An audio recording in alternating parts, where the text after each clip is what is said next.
BJP के राष्ट्रीय महासचिव कैलाश विजयवर्गीय ने मकर संक्रांति पर प्रदेशवासियों को शुभकामनाएं दी हैं। कोरोना ने देशवासियों को नया अनुभव, नया पाठ पढ़ा गया है।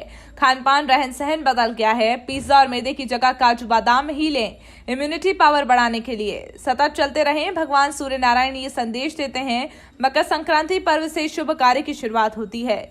नगर निगम चुनाव में बहुत सारे लोगों को टिकट की चाह रहेगी। निराश नहीं होना, अगर टिकट नहीं मिली तो हाथ की लकीर में टिकट नहीं है तो अगली बार मिल जाएगी। सूरज नया निकले, समझना कि हमारे जीवन में बहुत सारी संभावनाएं, हर दिन संभावना के लिए सूर्य देवता हमको दर्शन देते हैं। आज सूर्य देवता उत्तरायण में जा रहे हैं, आपको जीवन मंगलमय हो, शुभकारी हो। कैलाश विजयवर्गीय ने ये सब बातें कही हैं। 5 सालों में पश्चिम बंगाल में इतना काम कर दिया कि टीएमसी के लोगों में निराशा आ गई। ये बात भी कैलाश विजयवर्गीय ने कही है। साथ ही कहा कि कल से बड़े दिन भी शुरू होंगे, मांगने कार्यों की शुरुआत होगी। देखिए, ममता जी की पतंग तो कटेगी 100%, क्योंकि हमने इतनी ढील दे दी है कि अब तो एक हाथ खींचेंगे और सरकार गिर जाएगी। तो हमें विश्वास है कि ममता जी की पतंग तो अब गई, पर हाँ, भारतीय जनता पार्टी और मोदी जी की जो पतंग है वो बुलंदियों पर है।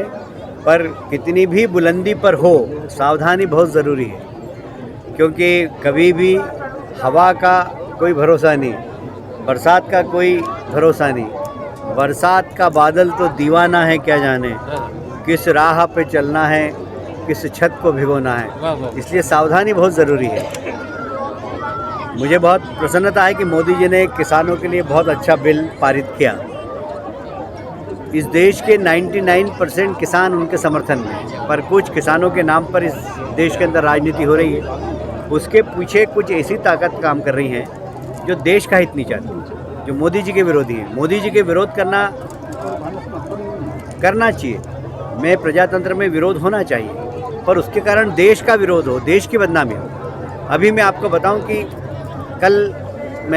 परसों कलकत्ता के कुछ इंडस्ट्रीज से मैं मिला था, तो वो कह रहे थे कि बहुत बड़ा इन्वेस्टमेंट हमारे देश में आने वाला था। चाइना से काफ़ी लोग नाराज़ हैं, पर इस किसान आंदोलन के कारण वो इन्वेस्टमेंट आ नहीं रहा है। लोग इंतज़ार कर रहे हैं कि किसान आंदोलन ख़त्म हो तो हम इन्वेस्टमेंट लाएं, क्योंकि चाइना से लोग अपनी इंडस्ट्री हटाकर और ऐसे देश में लाना चाहते हैं जहाँ पर कंजम्पशन ज़्यादा हो। तो हमारे देश में बहुत बड़ा एक बाज़ार है, तो लोग यहाँ पर इंडस्ट्री डालने के लिए आतुर हैं। पर इस प्रकार के आंदोलन हमारे देश के विकास को रोकते हैं। ये मैंने एक उदाहरण दिया चर्चा के दौरान जो बात आया, क्योंकि वो स्थानीय इंडस्ट्रीज से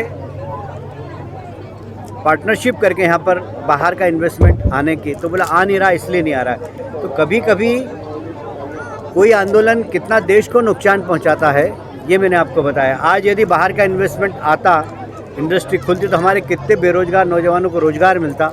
उनके उत्पादन से जो टैक्स सरकार को मिलता वो खजाने में जाता। वह खजाने में गया हुआ टैक्स सेना में लगता और सेना को मजबूत करता। तो जो दुश्मन आंख दिखाते हैं वो आंख दिखाना बंद कर दें। तो कुल मिलाकर चक्र, जो अर्थ चक्र है, वो चलना चाहिए, पर इस प्रकार के आंदोलनों से रुकता है। और इसके पीछे ताकतें कौन हैं, ये सारा देश पहचान गया है। मुझे उम्मीद है कि जो आंदोलनकारी वो भी इसको समझेंगे। Sir, vaccination